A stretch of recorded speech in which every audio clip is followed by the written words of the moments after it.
Okay, okay. Ladies and gentlemen, good evening. Hi, everybody. It's great to be back. We are having live on Facebook, LinkedIn, and YouTube.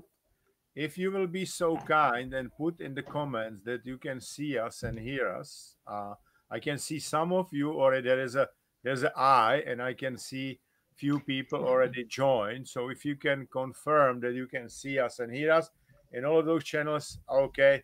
Nika is here from Finland. Greetings to Finland. I Absolutely. assumed I assumed, Jan, that he would give a nice compliment for your glasses. Nobody's commented on them Yeah. yet. Unfortunately, today I was working with my computer and my eyes are tired, so I'm using my blue light blocking glasses. This is the reason why.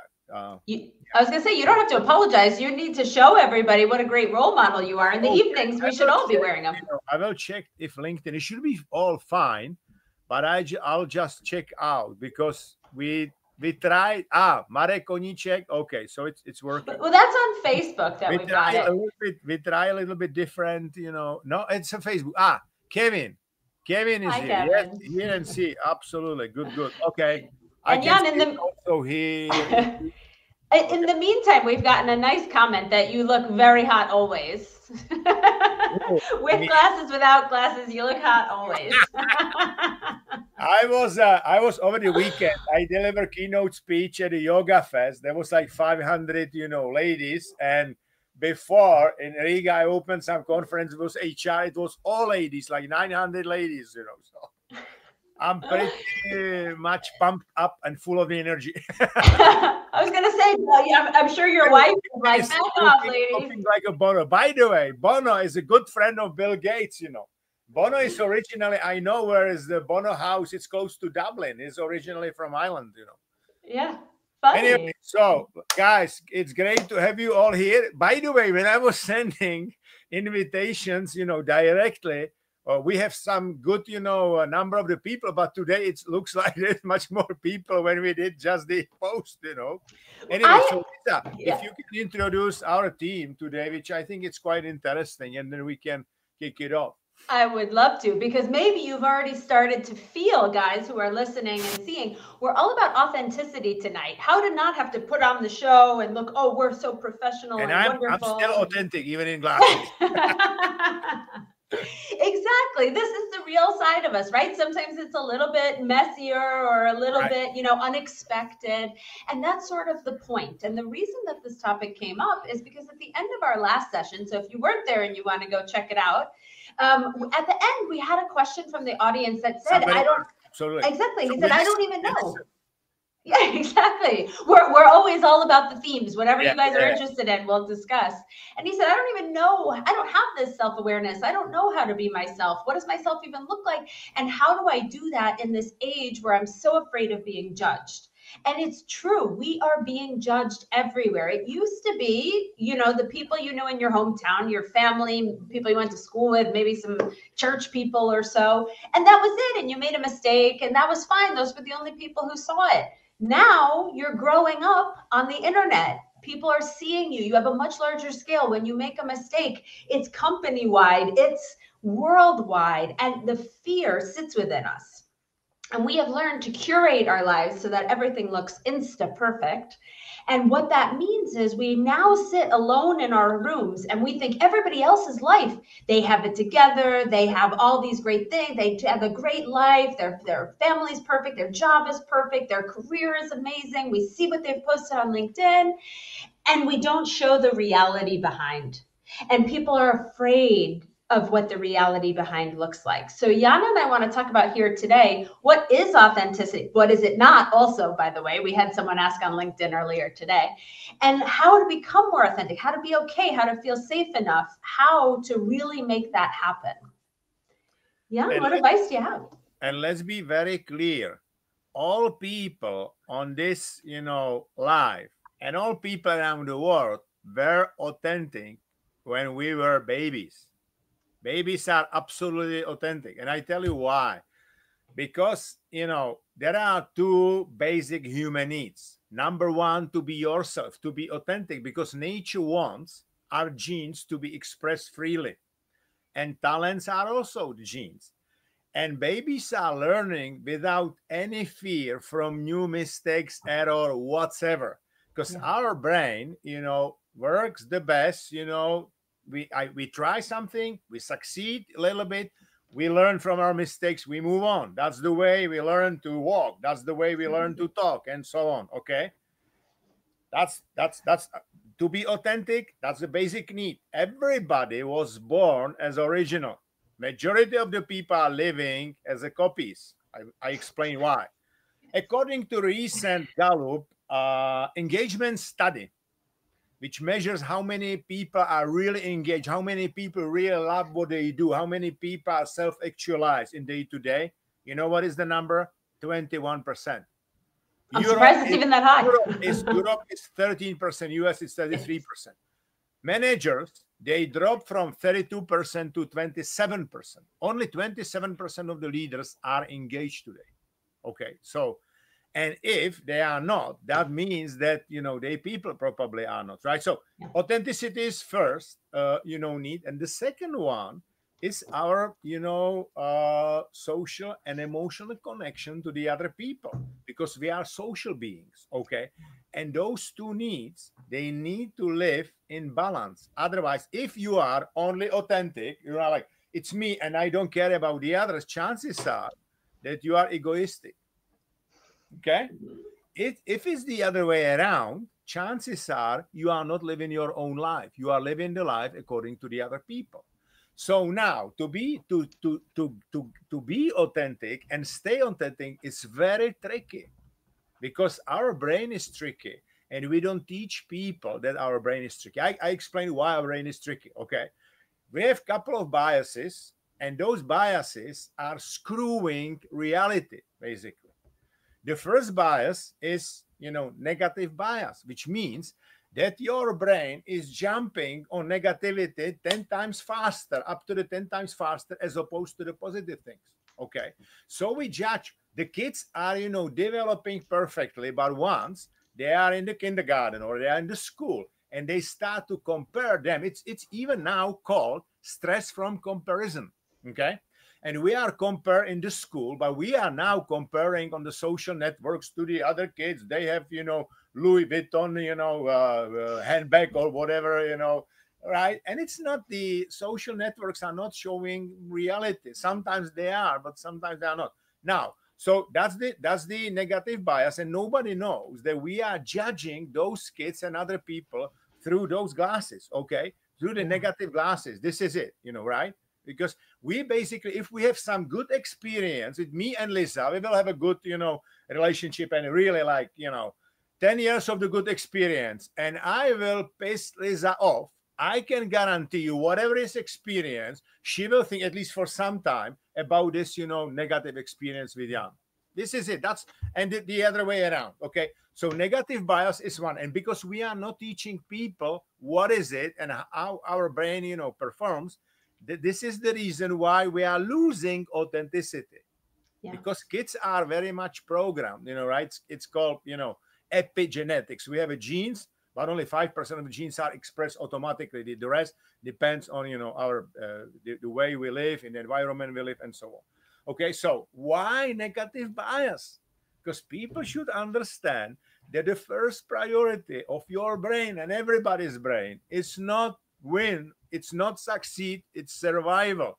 This is the reason your amygdala, your small monkey, it's like, two small, things here, it's 10 times faster than your neocortex. This is monkey, this is professor. This is always fight between emotions and logic and rational thoughts. So negative bias is one, and the other one is confirmation bias. If you are in the family, when your parents would say, and they parents would say, what, all rich people are people who are thieves. They are basically, thieves. They are criminals. All rich people, we should not be rich. Guess what? You will, your brain will confirm that. It's like, If I will live, you live in Zurich, I live in Prague. So if I will buy new BMW red color, I can guarantee you that my brain will see for the whole week only, red colors, BMWs, X5 or whatever shit, right? This is called confirmation bias. Again, we are not teaching people what is it. That's why we have screwed, reality. And to stay authentic, it's very, very tough, because once we are like compare, our self-confidence goes down, and we are afraid. We start to demonize mistakes. We are afraid to move out of the comfort zone. The reason why you learn to walk, to talk, because you were moving all the time out of your comfort zone. This is it, like step by step. One day I did, one step, then I don't remember, by the way, but anyway, two steps, what I mean, right? This is it. But then we are like afraid, because there is this FOPO. FOPO is like comparison, the real comparison by your parent, teachers, whoever.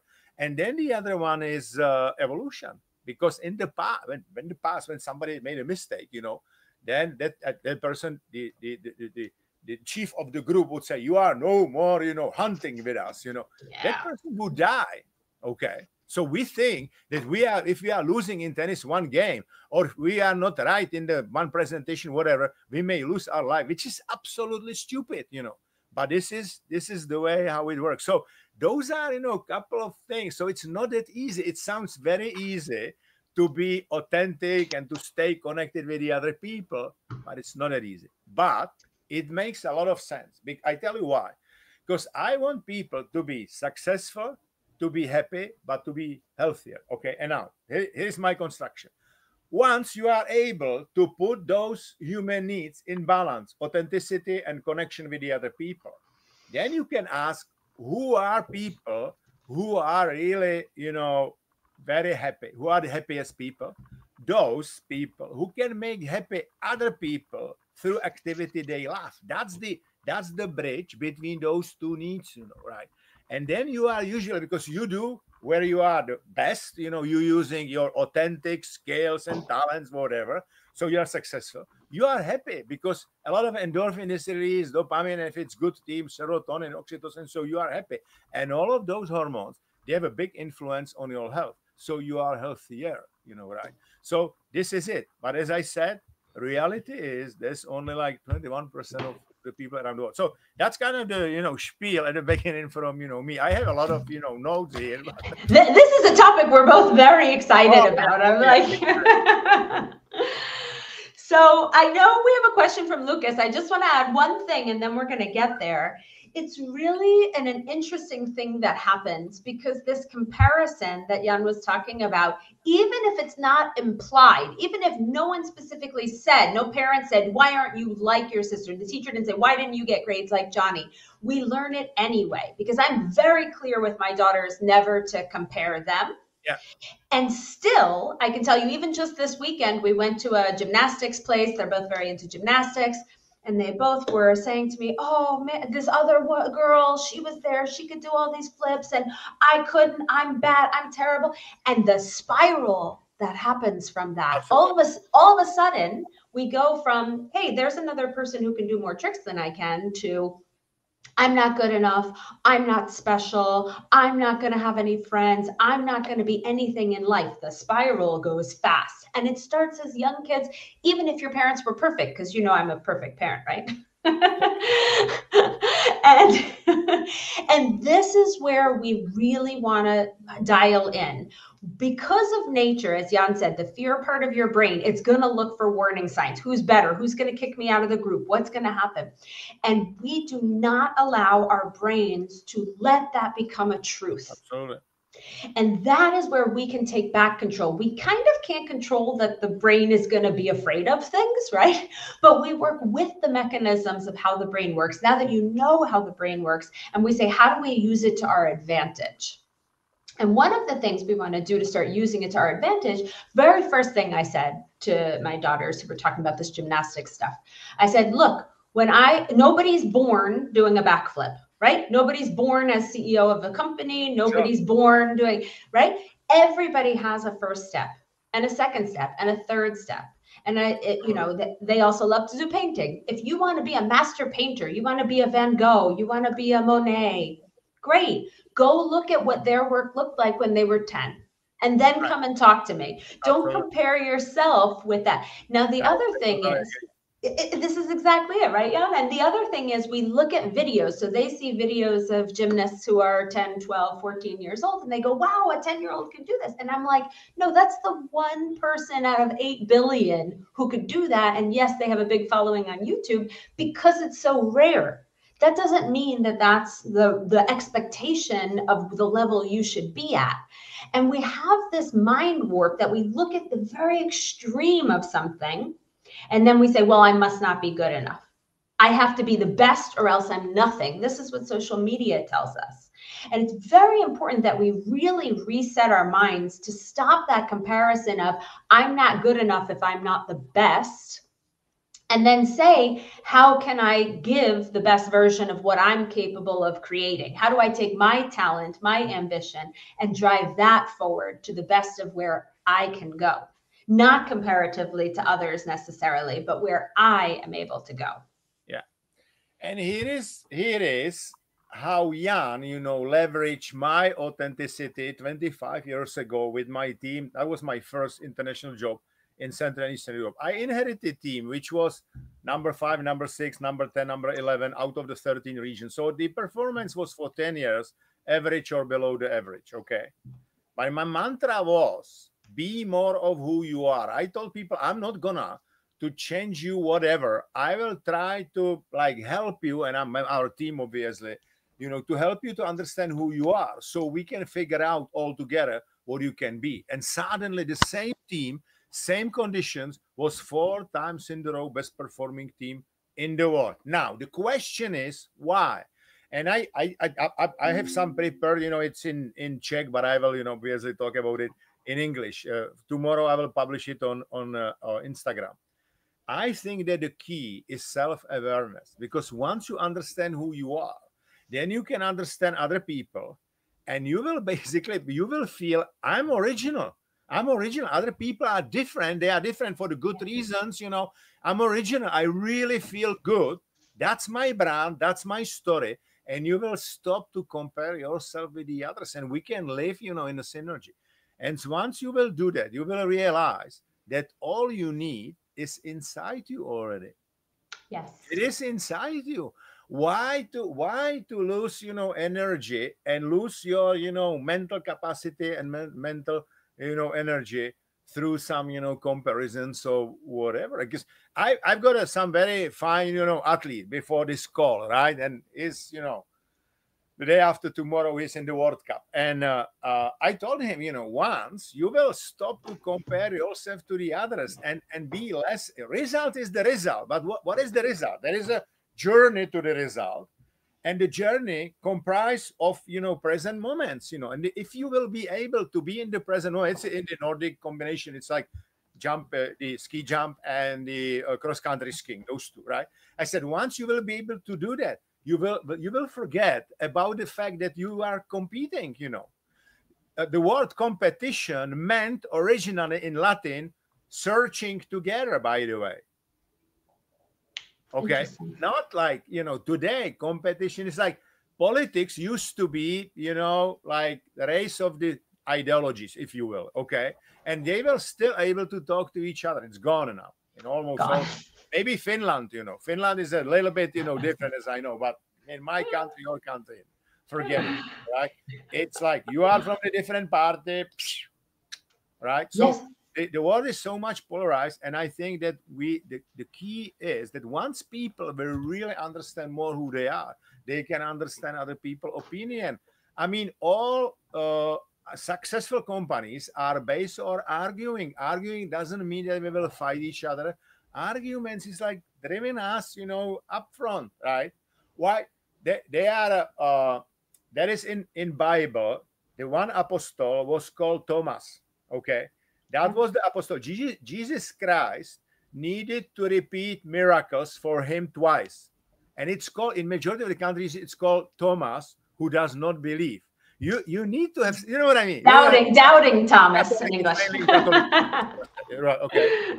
And so, and this is, why I think we should take the other people, opinion, because we can I mean, look, if you are around the people who are always saying, yeah, no, Lisa, you are great, and always like, yes, man, you are not moving. If you are the smartest person in the room all the time, it's a wrong room for you. I can tell you, change the room immediately. That's not the way you grow. You grow through failures. You grow out of the comfort zone mainly. I mean, yeah, success leaves the clues, but we are learning much more through the failures. And once we are able to say, okay, failure is my bridge to the success in the future, this is it. What Nelson Mandela was basically saying, I'm never losing, I'm winning, or I'm learning something new. And I think that's what we need to in order to stay, authentic. That's what we need to do. Self-awareness is key. I don't think that you can be long-term authentic unless you understand who you are. This is it. That's the point. I exactly agree. I want to pause here for a moment because we had a question earlier on Facebook from Lucas. Okay. And I don't Yeah. know if you want to bring it up or if you just want me to bring it. Yeah. Okay, Lucas, hello, Nick, Lisa, and Jan, greetings to you, amazing duo. Oh, thank you very much. Appreciate it. I'd like to ask for your advice. I can't decide about changing my job. I know you've already said a lot about this in the past, but this time is different. It's starting to feel chronic, and I just don't know what's right for me. So, Lisa, you may start, and then I have some tool for you. I can, it can be useful for the other people also.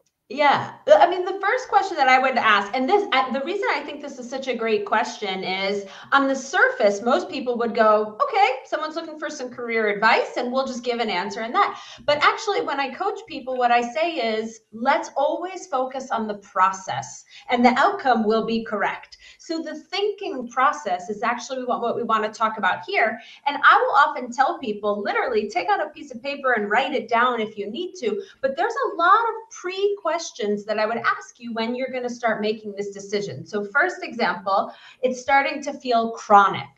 What's starting to feel chronic? Tell me more about this, right? And this is where we start to go into awareness. So Jan said, how can you be yourself if you don't have self-awareness, right? So what does chronic mean? Is it chronic indecision? You're having trouble making a decision? Is it chronic dissatisfaction with the job? Is like, what's actually going on there?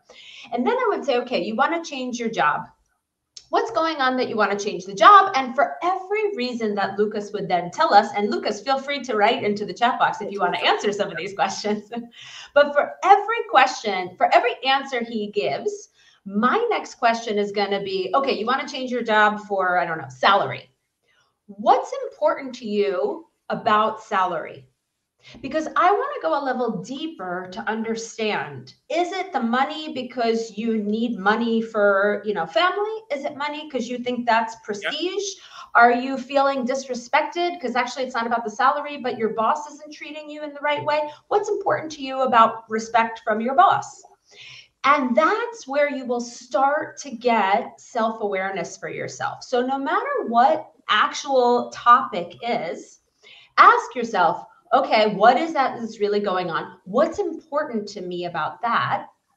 And you start to get deeper into, should I stay? Should I go? Well, if you're just having some trouble with your boss, is this something that's fixable? Is it something within you? Are you too scared to speak up and tell your boss what you need? I would say then let's coach before you just run away. Let's really then try to fix it. And that's a great coaching moment where you become more of who you're potentially able to become, right? So it's not about taking abuse from a boss, but have you actually learned how to set a boundary first? And so this becomes a tool in self-awareness and also in generating behavior that gets you more aligned with who's your authentic self. Absolutely. I'll leave it there for now. Okay, right. So I would offer two tools. Human beings, as much as the teams, will change only for two reasons. It's combination of pain and gain, right? Pain and pleasure, So what you can do, you can basically do like take a paper and do your pain column where you put all pains you have, today. How, painful is that, right? And then the second column is like, what are all gains? Obviously, it will take maybe, you don't have yet that experience for the new job, whatever, but what are the gains you can, get? And you will see clear, picture. That's the combination. If we wanted to change, this is it. Then the second tool, which is close to what Lisa was saying, you have, for example, 3 different scenarios. I will stay in my current job, even though it's painful, but they pay very well. I have, offer number 1 and offer number 2. So what you can do to basically cut, your monkey from decisions and put, more your professor, more your rational decisions, put there, like, imagine you have a spreadsheet, 3 columns, I stay in my current job, I have offer number 1 and offer number 2. You can have more offers, obviously. So those are the columns, right? And then in each and every row, you will put what is for your authentic Lucas really important. Okay, what is really important? What are your values to stay authentic? Right? And then you can basically, for each and every cell, you can, 1 is the lowest score, 10 is the highest. So you can, put the score in each and every cell, and then you will sum up at the bottom, and you will see what is for Lucas the best, solution, and then, move on, right? So this is it, because, the issue is that your brain is in something. We have FOPO, fear of other people opinion.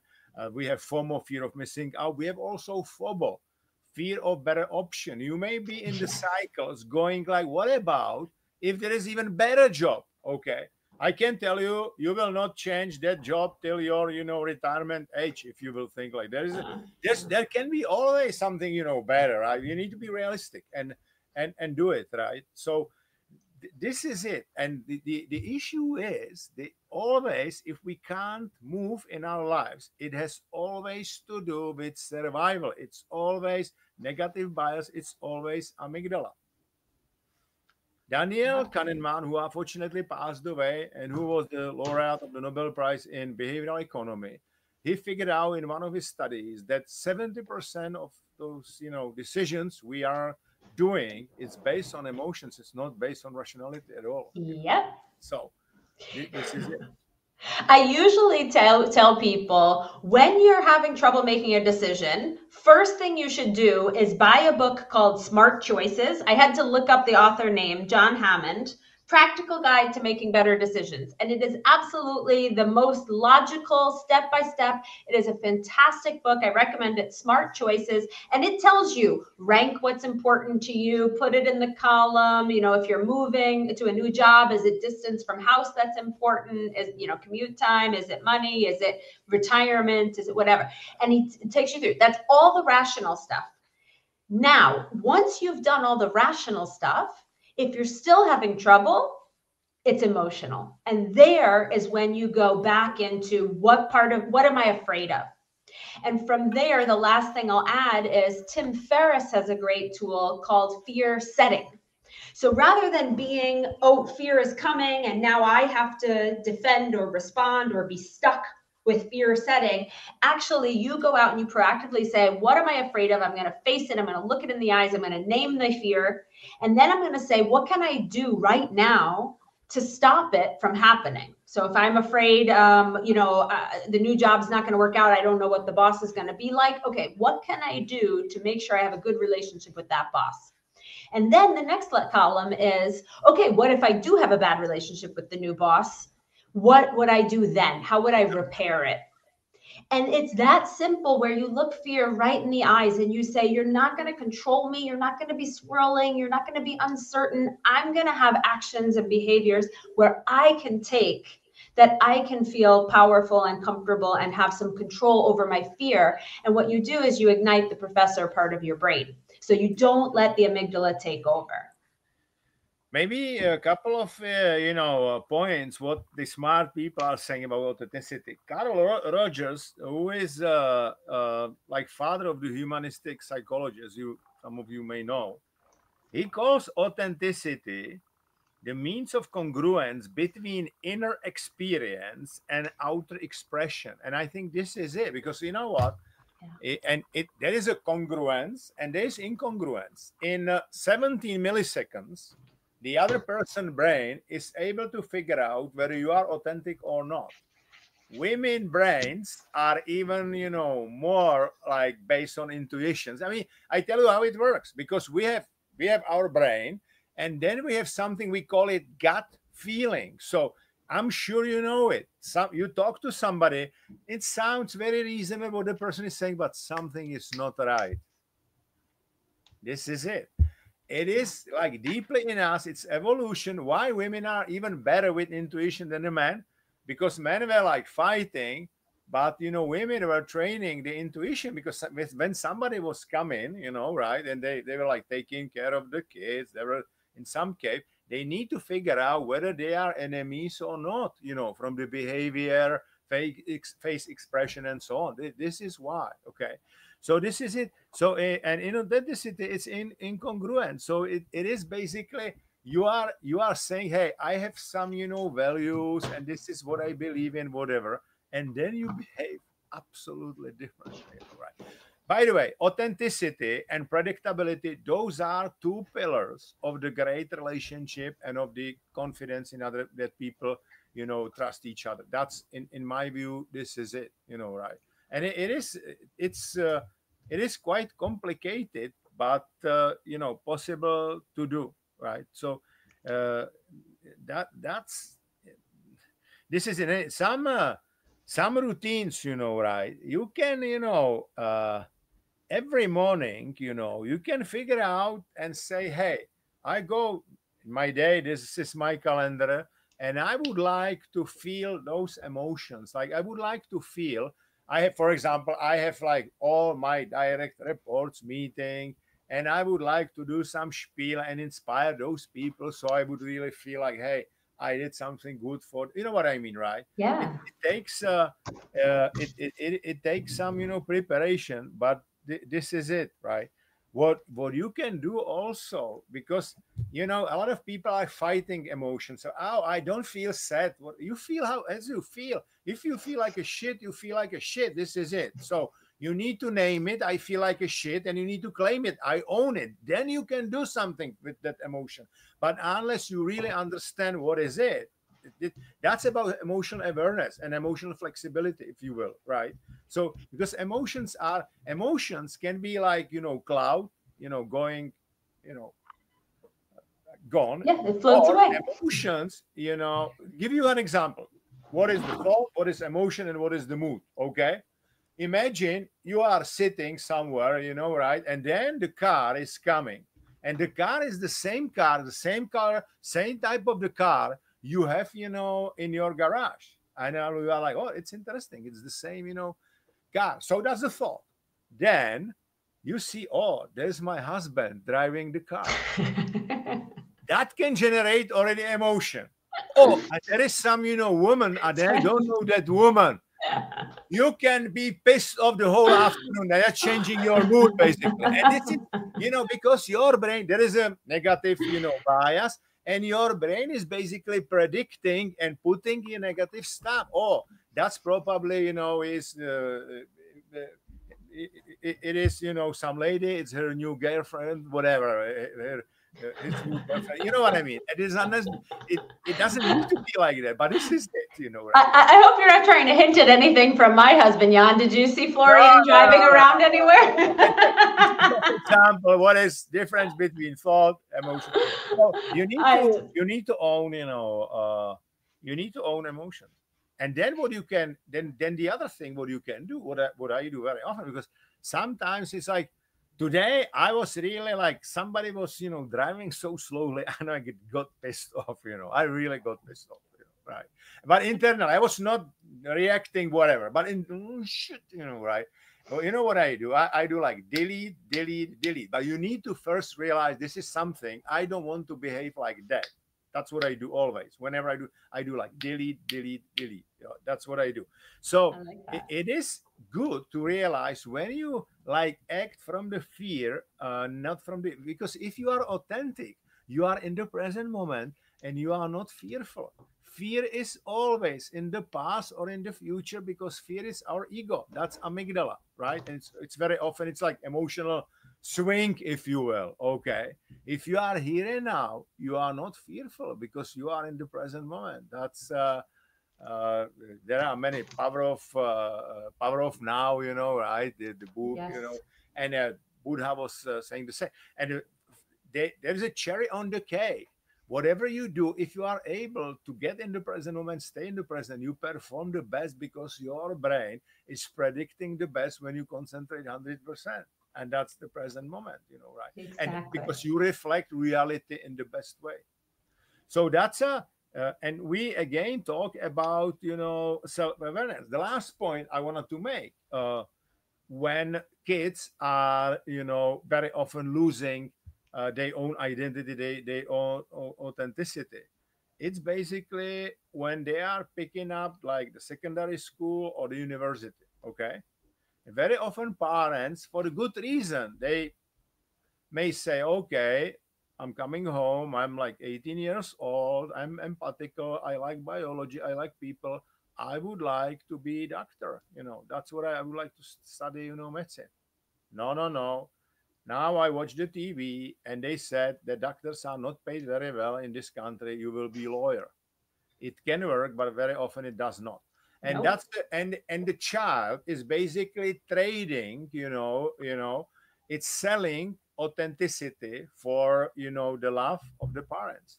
And I have always, non-violent but deeply penetrating question for those parents. Do you want your child to be happy or do you want to be right? And that's a huge question. That's the question between, like, unconditional love, whatever my child will do, and to basically satisfy my ego. Those are two different, options. You know what I mean? Yeah.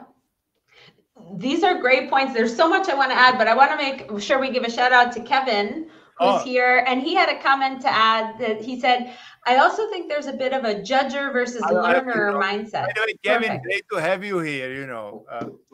I didn't want to interrupt Lisa because he was saying that he needs to go.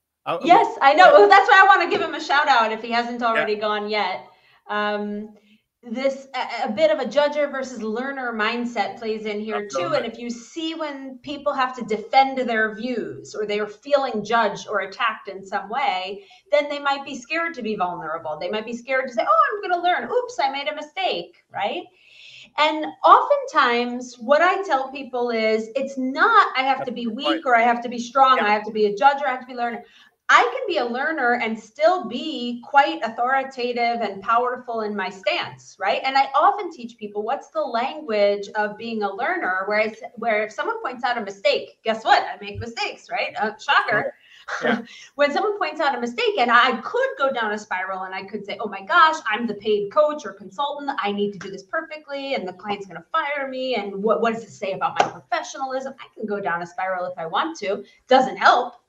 And instead I just say, hey, thanks for pointing that out. Hey, thanks for noticing. I'm always happy to have a second right. pair of eyes, right? And I take that as a moment for connection and for learning. So if it's something that I didn't know, or for some Absolutely. reason, some process wasn't right, that it ended up in a mistake, then I take that as a learning. We don't have to take a learning as, oh, it's negative, or, oh, they're attacking me. No, A judgment doesn't have to be bad. A judgment can be interpreted as helpful.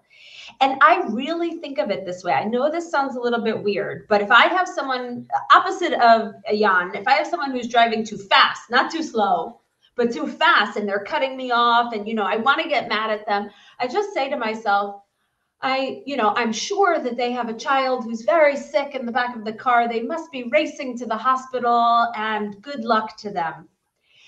It's probably not true, right? But yeah, it's a helpful story for me to calm myself down, because it's kind of irrelevant that they cut me off or didn't cut me off, and yeah, why would I waste my energy on being angry? So I just give the best possible interpretations for things. I learn from the best. If someone has said something didn't work, okay, what more can I take? I always take it as a vantage point for me. And I really go through my whole life like that. And so the criticism doesn't come in and it doesn't bother me. And it doesn't make me feel like an imposter. And it doesn't make me feel like they're going to catch me. Good. If they catch something I've done wrong, that's like helpful for me in my absolutely. process of getting better. Like, thank you. It is the point. I think the point about judging versus learner and scared to be vulnerable is a key thing, because authentic leaders, they will be vulnerable, and I'm vulnerable. I did today. I think was a great podcast, but for like was like 70 minutes, and for 30 minutes I was talking about my experience when I was in the mental hospital in a very detailed way. I never did it. I mean, I did it, but not that much in detail. You know what? That's the one of it. Now, if you are a leader, okay, and you are vulnerable, saying, "Hey, you know what? I made those mistakes. I did it. Maybe, based on the information and knowledge I've got. This is it." Guess what? If you will admit your own mistake, guess what your organization will do? Whatever, and whether there are 3 people and 3,000 people, they will start to open. You see, and that's the way you build learning organization. There is this great study from Shell that the only long-term competitive advantage is your ability to learn fast. Now I think through the AI, it's even faster. All of those changes, right? So this is, I think, vulnerability for authentic leader is a key pillar or key, weapon, if you will, right? Because this is it. And even with your director boss, for sure.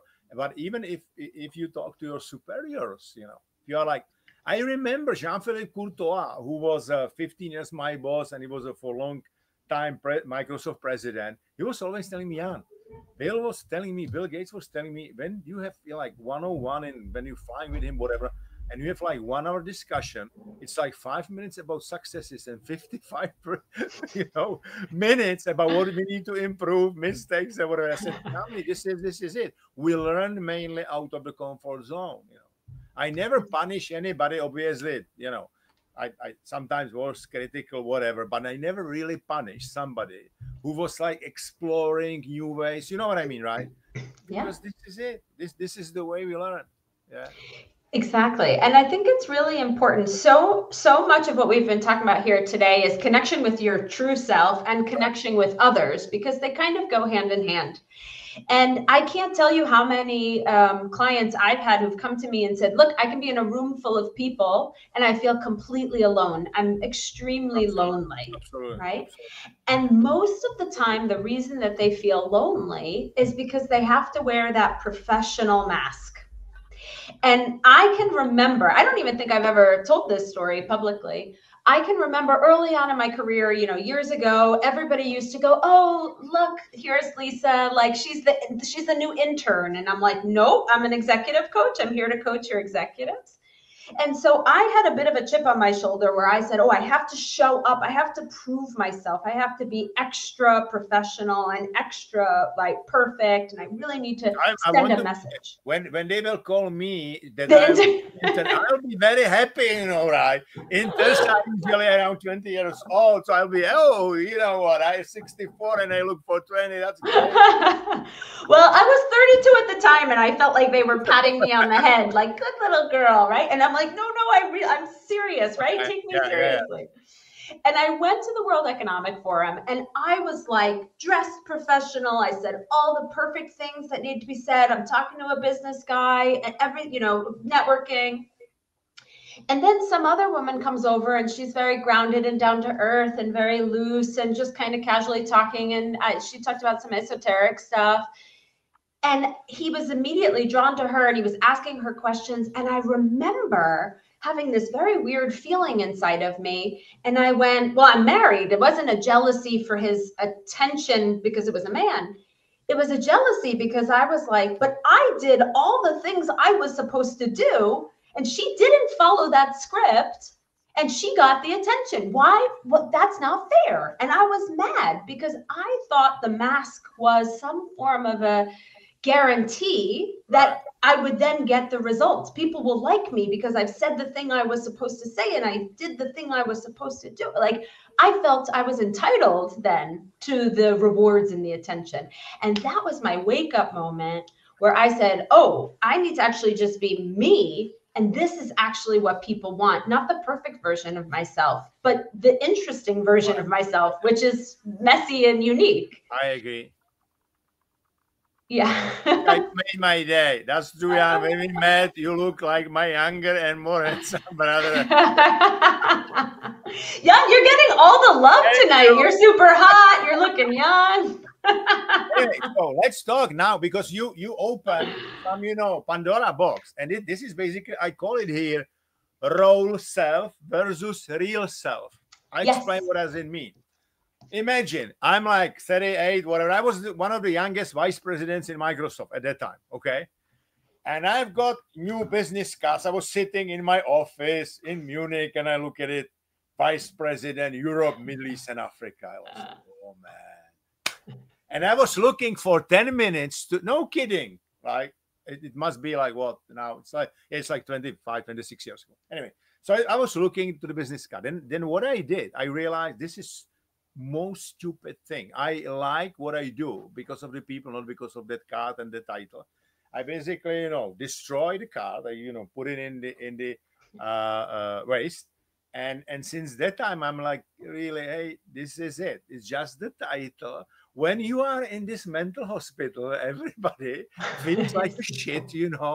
Everybody is on antidepressant. Somebody's a little bit better, but people are pretty much, doesn't matter whether you are president for Europe or whatever, you are just in the mental hospital. And this is it, right? So I think we really need to, I think Hermina Ibarra, she is from, INSEAD. We know each other from INSEAD, and she worked also with some folks in, London. She really talks a lot about this role self versus real self. Very often we are so much attached to the role, and once we are like retiring or doing something else, we are absolutely destroyed. I can tell you, I was not in Subway for probably between 93 till 2000. So I was not in Subway for 21 years.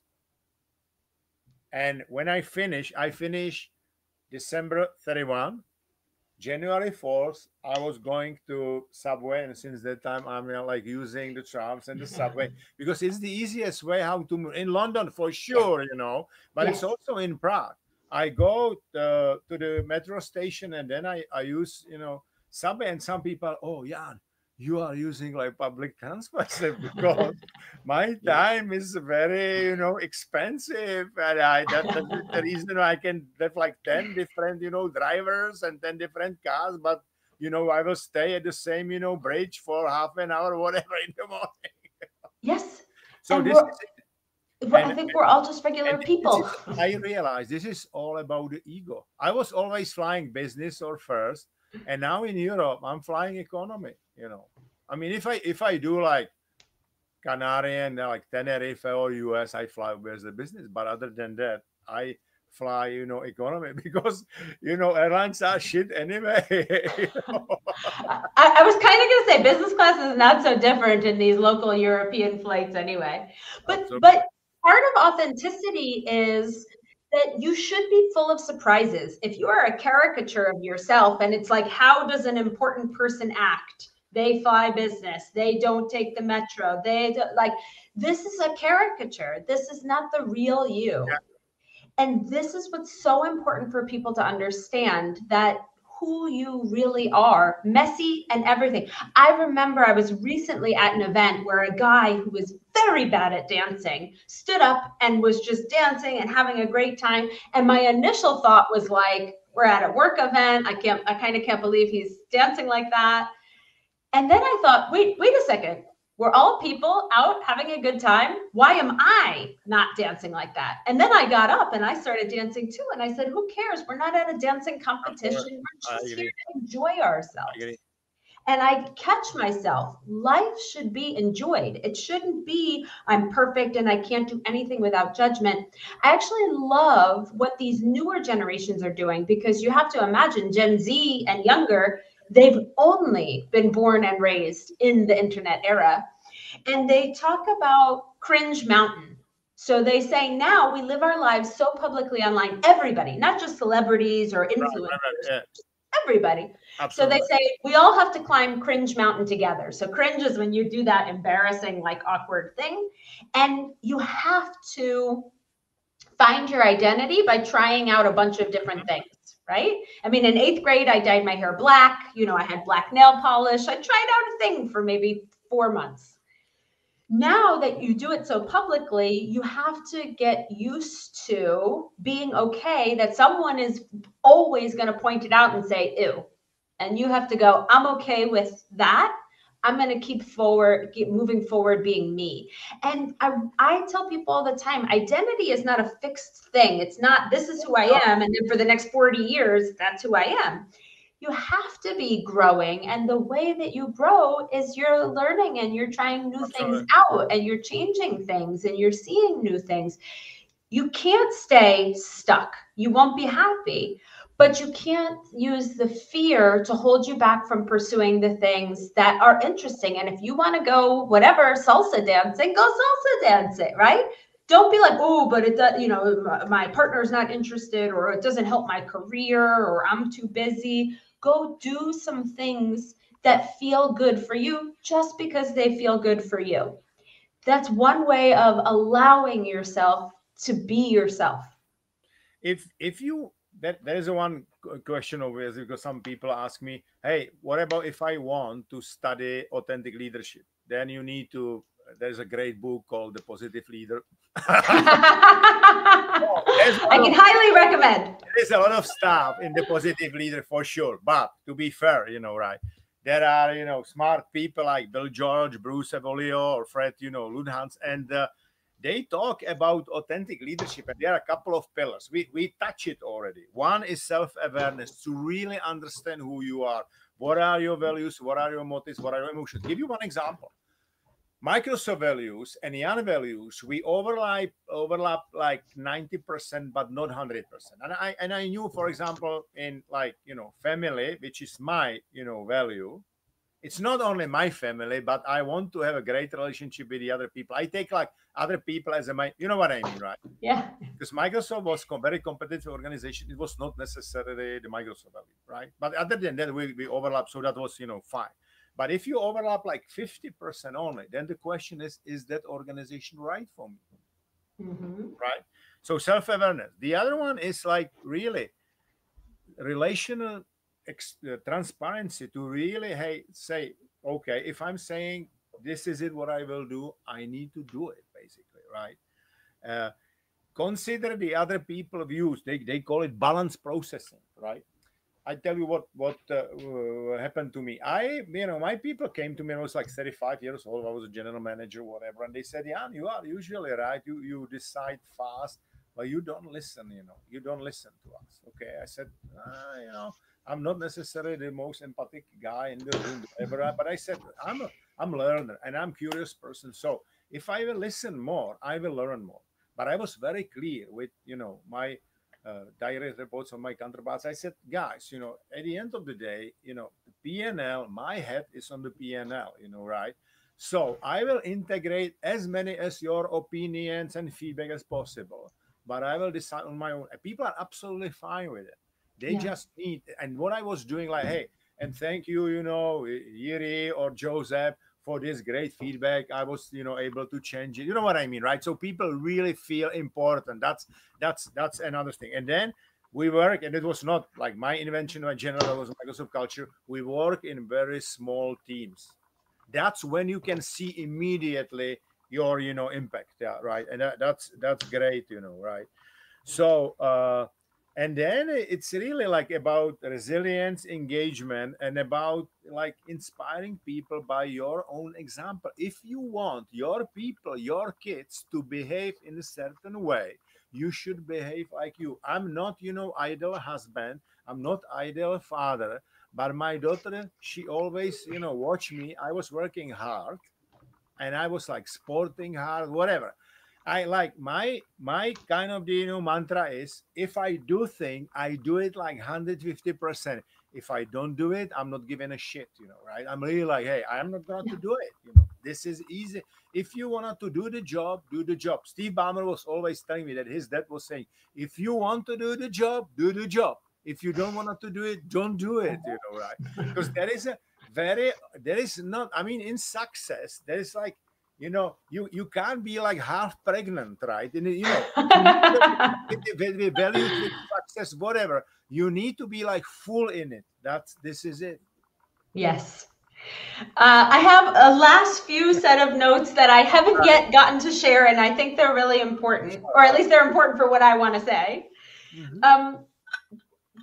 we're talking about how to be authentic. Actually, I have 3 points. Number one, authenticity does not mean I'm just going to vomit out everything about myself. I'm going to overshare everything. There needs to be some discretion that you use, and particularly when you're a leader. What I will often tell people to just use as a filter is when I'm sharing something at this moment vulnerably, is it in service to those who are listening? If it's just in service to me, like I need to get this off my chest, go find a friend, go find a therapist. Yeah. Don't let that out, publicly and on your teams.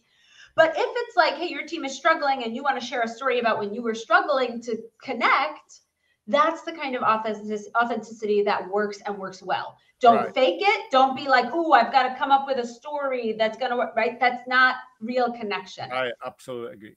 But from your real heart. Number two, so many of us are afraid of other people's opinions. And what I want people to remember, take away from today is you shape people's opinions of you. It's not like you have no say in it and people are just going to do whatever they want to do.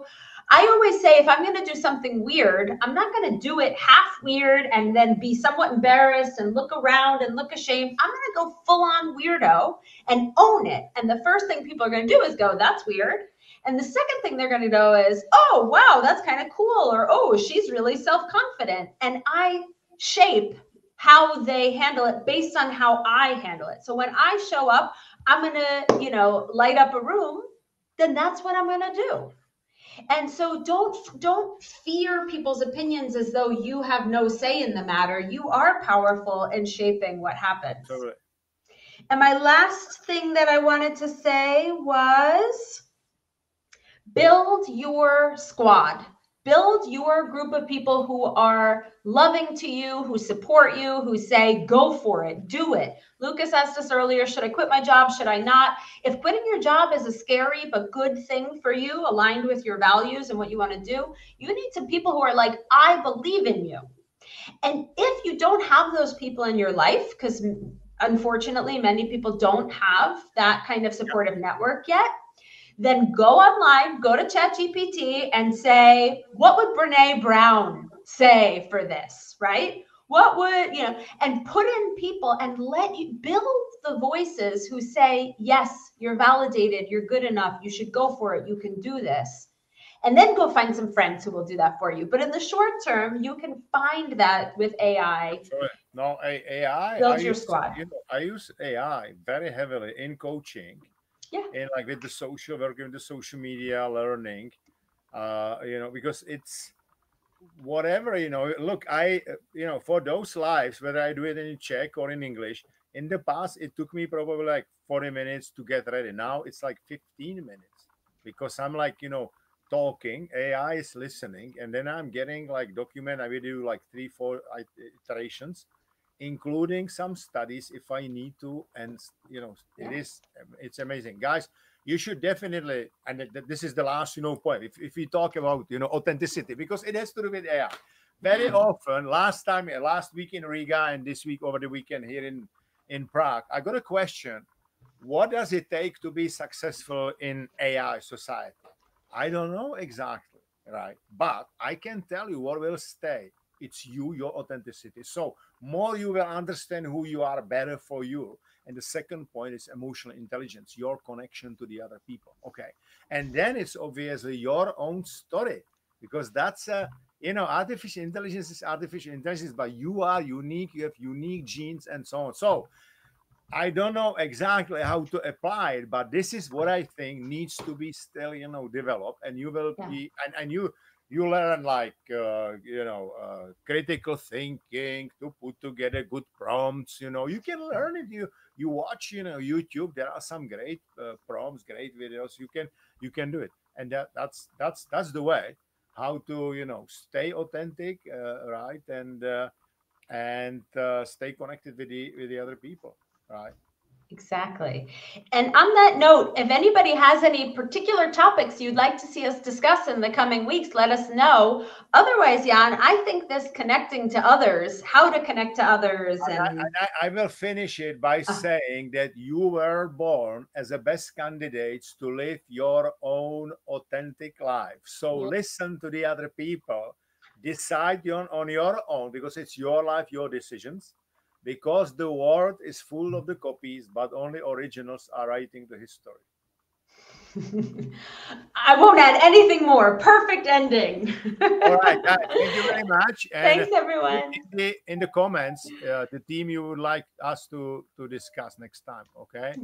Bye bye. That was Take great. care.